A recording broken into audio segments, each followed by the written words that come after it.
नमस्कार YouTube family, आज आपण होम लोन टिप्स बघणार आहोत। होम लोन वर 7 लाखांपर्यंत बचत करण्याचा सोपा फॉर्म्युला काय आहे, तर या काही गोष्टी आपण लक्षात ठेवायला पाहिजे। त्या गोष्टी कोणत्या आहेत ते आजच्या या व्हिडिओद्वारे आपण जाणून घेणार आहोत। जर तुम्हाला रिअल इस्टेट व्यवहारांबद्दल संपूर्ण माहिती हवी असेल तर आमच्या YouTube चॅनलला सबस्क्राइब करा आणि नवनवीन व्हिडिओ अपडेट्स मिळवा।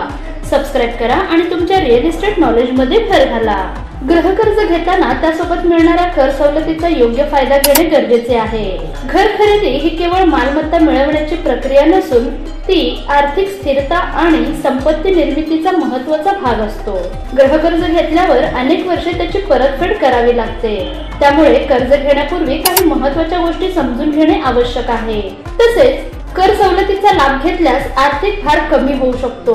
पती पत्नीने संयुक्तपणे गृहकर्ज घेतल्यास अनेक फायदे मिळतात। एकत्रित उत्पन्नाचा विचार करून बँका आणि NBFC म्हणजे नॉन बँकिंग फायनान्शियल कंपनी जास्तीत जास्त कर्ज देऊ शकतात, त्यामुळे मोठ्या बजेटचे घर घेणे शक्य होते। तसेच कर्ज परतफेडीची जबाबदारी दोघांवर समान प्रमाणात विभागली जाते, ज्यामुळे आर्थिक शिस्त राखण्यास मदत होते।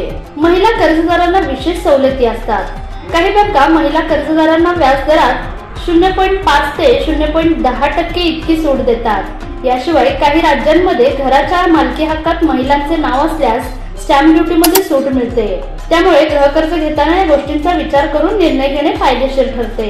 कर सवलतीचा योग्य फायदा कसा घ्यावा ते आता पाहूयात। संयुक्त गृहकर्ज असल्यास पती आणि पत्नी दोघेही स्वतंत्रपणे कर सवलतीसाठी दावा करू शकतात। भारतीय आयकर कायद्याच्या कलम 80C अंतर्गत दोघांना प्रत्येकी 1.5 लाख रुपयांपर्यंतची कर सवलत मिळू शकते।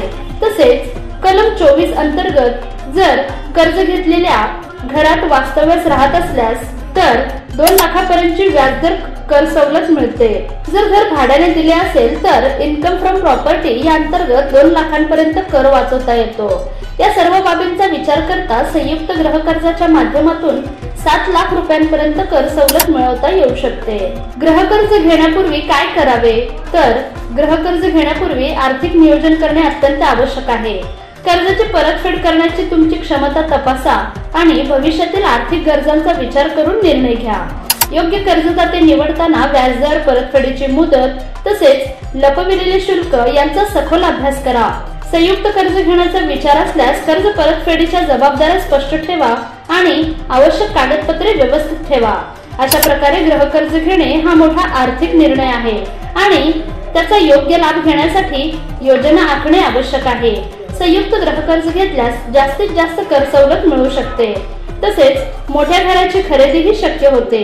योग्य गृहकर्ज योजना निवडल्यास आणि कर सवलतीचा लाभ घेतल्यास आर्थिक स्थिरता आणि संपत्ती निर्मितीचा मार्ग सुलभ होतो, त्यामुळे गृहकर्ज घेण्यापूर्वी सर्व बाबींचा विचार करून योग्य निर्णय घ्या।